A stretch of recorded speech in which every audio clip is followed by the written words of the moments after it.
Enlightenment سے بھی اگر آپ جڑ گئے، اسے کوئی مینٹل امیج بنا لیا کہ روحانی بیداری کی حالت میں کیا ہوگا، کیا ملے گا، آزادی کا ایسا احساس ہوگا، ایسا سکون ہوگا، ایسی لذت ہوگی، تو پھر انلائٹنمنٹ بھی محض آپ کا ایک اور تصور ہوگا، آپ کا ایک اور امیج، جس سے آپ کی خواہشات، آپ کی ڈیزائرز جڑ چکی ہیں۔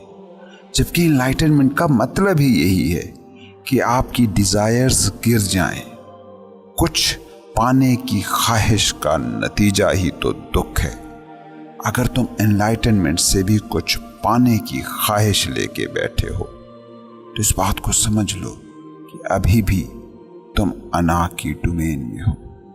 انلائٹنمنٹ کسی چیز کا علم نہیں ہے، it is knowledge it self. یہ کسی حالت، کسی شخص، کسی چیز، کسی آئیڈیا، کسی تصور کا جاننا نہیں ہے، بلکہ یہ خود جاننا ہے۔ یہ اویئرنس کی حالت ہے، صرف نالج، اویئرنس، آگہی۔ صرف نالج میں کوئی امیجینیشن نہیں ہوتی، کوئی پاسٹ نہیں ہوتا۔ کبھی ایسے لوگوں سے ملنے کا اگر تمہیں اتفاق ہو کہ جنہیں نیئر ڈیتھ ایکسپیرینس ہوا ہو تو ان سے پوچھیں، وہ اس حالت کے بارے میں آپ کو بہتر بتا سکتے ہیں کہ صرف نوئنگ کی حالت میں ہونا کیا ہوتا ہے۔ اگر آپ کے سامنے جنگل سے گزرتے ہوئے شیر آ جائے تو اس وقت کیا ہوگا؟ آپ ماضی کے تھاٹس میں گم ہوں گے؟ کیا آپ کے ذہن میں مستقبل کے منصوبے یا فکریں ہوں گی؟ لیکن اس ماضی اور مستقبل کے بغیر بھی آپ اس وقت موجود ہوں گے ہی۔ اب آپ ٹوٹلی اویئر ہیں، اویئرنیس ان اٹ سیلف ہے، کانشیسنیس ہے، کانشیسنیس ان اٹ سیلف ہے۔ ایک ایک سانس کو اب آپ محسوس کر سکتے ہیں۔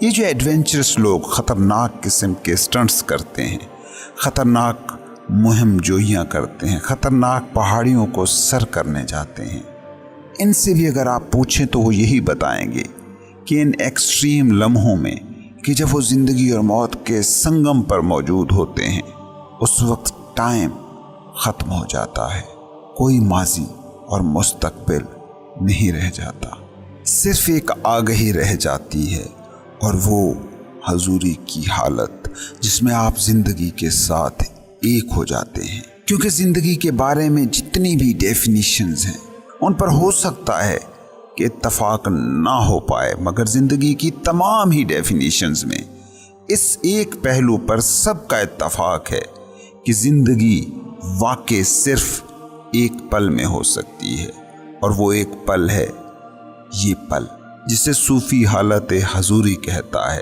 وہ اسی پریزنس کا نام ہے، جب آپ اسی لمحے میں جینے لگتے ہیں۔ جس وقت آپ اس لمحے کو جی رہے ہوتے ہیں، اس وقت آپ خدا کے قریب ترین ہوتے ہیں، کیونکہ جسے تم زندہ ہونا کہتے ہو وہ زندہ ہستی بس ایک ہے، خدا۔ اسی لیے قرآن کہتا ہے کہ خدا تمہاری شہرک سے بھی زیادہ قریب ہے۔ اس کا یہی مطلب ہے کہ جس دم آپ اس پل میں آ جاتے ہیں، اس وقت خود اور خدا ایک ہی مقام پر ہوتے ہیں۔ انلائٹنمنٹ اسی پل میں ہو جانے کا نام ہے۔ اس پل سے محرومی کا نام ہے دنیا، اسی کا نام دکھ ہے، اسی کا نام بے ہوشی ہے۔ اس بات کو سمجھنے کی کوشش کرو کہ زندگی کو دماغ اینالائز کر سکتا ہے مگر جی نہیں سکتا، کیونکہ دماغ صرف اسی کو جی سکتا ہے جو ماضی ہو، جو ہو چکا ہو، جو ہو گیا ہو، جس سے متعلق ڈیٹا دماغ کے پاس آ گیا ہو، جس کے لیے اس کے پاس لیبل ہو، کوئی نام ہو۔ مثال کے طور پر آپ کے سامنے شیر آ جائے تو آپ فوراً اسے ایک نام دیں گے، کیونکہ آپ کے دماغ میں اس طرح دکھائی دینے والے جانور کے لیے ایک لیبل پہلے سے موجود ہے۔ اب فرض کریں کہ آپ کے سامنے کوئی ایسا جانور آ جائے جس کو آپ نے پہلے کبھی نہ دیکھا ہو، جس کے بارے میں کبھی نہ پڑھا ہو، جس کی کبھی کوئی تصویر نہ دیکھی ہو، تو اب آپ اس جانور کے بارے میں کچھ بھی نہ کہہ سکیں گے، کیونکہ دماغ نئے کو، نیو کو، فریش کو ایکسپلین ہی نہیں کر سکتا۔ جب آپ